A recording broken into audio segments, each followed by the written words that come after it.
Let's talk about Utah versus TCU.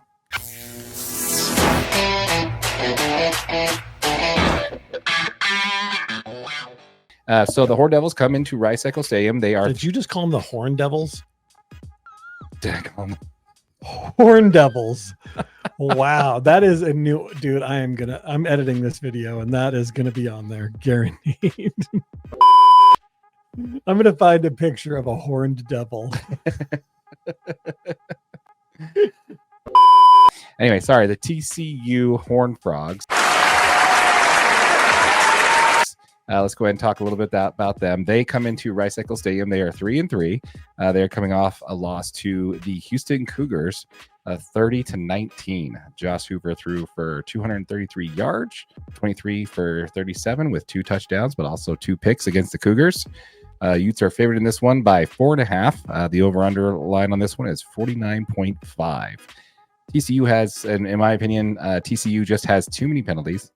They average 71 yards per game to the Utah's 37 yards per penalty per game. Utah does have a better job of controlling the time of possession, where the Utes have over 35 minutes of minutes per possession per game, where TCU is at 28. And Utah's turnover differential is -3 to TCU's -10. collegefootballnetwork.com has the Utes at a 78.1% win probability going into this one, although both teams have struggled against the spread over their last 5 games. So, absolutely. What do you think we can see with this game coming up for our boys above the hill? Yeah, so TCU's got a couple pretty flashy players. And the first one you named is Josh Hoover. He is actually number 5 in passing yards in the country so far this year. He's got just over 2007 yards so far this season. 702 of those yards go to his senior wide receiver, Jack Beck, who has seven receiving touchdowns so far this year. I mean, the Utes are going to look to counter that, obviously, with newly named QB1, not QB2, backing up Isaac Wilson. And Mekhi Bernard, obviously. Mekhi's doing a great job. He's 12th in the country right now in rushing. He's got 676 yards. Only good for 3rd in the conference. We've got some really big rushing totals in the conference so far this year. With the performance over the last 2 weeks, the Utes, their defense has dropped down to the number 17th ranked. Mm-hmm. Still a top 20 defense, even after a couple rough outings where we kind of got tore up. And TCU has the 42nd ranked defense in the country. TCU does have the 38th ranked offense, while Utah is way behind them at 58. But I mean, they're having kind of a roller coaster type season, right? I mean, they had a win over Stanford, a win over LIU. They had a great win over Kansas. But I think what speaks more about these guys is probably their losses. They lose to UCF, SMU, and then they also lost to Houston last week. And the one that really hurts them is that Houston loss. Yeah, that was at home. That's a game you got to win. Houston was picked to finish last in the conference. Right. They're not playing great football, and they just took down TCU, who just a couple of years ago removed from a national championship game. This is a talented roster, right? Mm-hmm. So Utah needs to go ahead. They need to make sure that they're applying lots of pressure to the sophomore quarterback. Again, Josh Hoover's fantastic. He has the ability to be a difference maker for this team.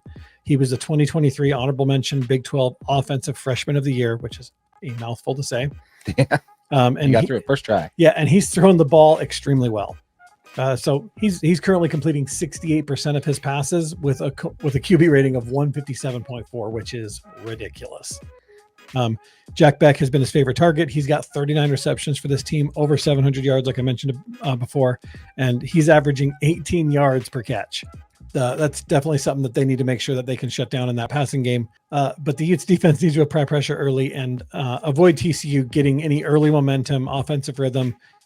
We don't need Hoover and Beck having some huge game. We need to make sure that we keep our defense off the field. And the way that we do that is Isaac and the offense need to put together sustained drives. We need to control the time of possession like we have in games that we win this year. I hope they open up the playbook, man. I mean, I want to see some screen passes and some play action stuff that'll allow Isaac a little bit more time to make some of those throws.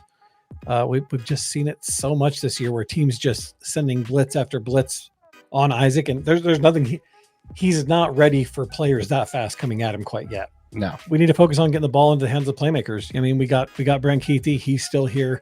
Dorian Singer's still fantastic. He's had a bunch of really good games. I mean, with all that said, Utah will be just fine. I think they cruise out of this one with a victory for sure. Yeah, I'm confident that Utes will have a bounce back win this week. TCU falling to the bottom of the conference, hopefully Isaac, knowing that he has the reins as QB1 for the rest of the season, will instill a little bit of confidence in the young freshman quarterback. And we can see what the Utes can do to turn around their season for sure. I actually like college football network.com's prediction on this game. So I'm going to go with that one. I think it's a good one. I got the Utes winning this one 27-17. That's funny. I have them winning 28-17. Okay, nice. And that was an AJ prediction. I like it. But yeah, so I definitely like the Utes' chances coming this week to really have a bounce back game. Anyway, we want to hear from you folks. Let us know in the comments down below what you think of the Utes' chances to have a nice bounce back win this week against TCU. We want to hear from you. Let us know in the comments down below. Once again, folks, we did just hit 1,000 subscribers on this channel. So if you have not yet, hit that subscribe button, hit that notification bell, because what we're doing is we're giving the first $500 that we earn in AdSense revenue back to our subscribers. 5 subscribers are each going to earn $100 each. So if you have not yet, please hit that subscribe button, hit that notification bell so you don't miss out on that giveaway. Yep, absolutely. And if you guys are watching on YouTube on one of our short videos, just know this whole episode is available as a podcast wherever you get your audio.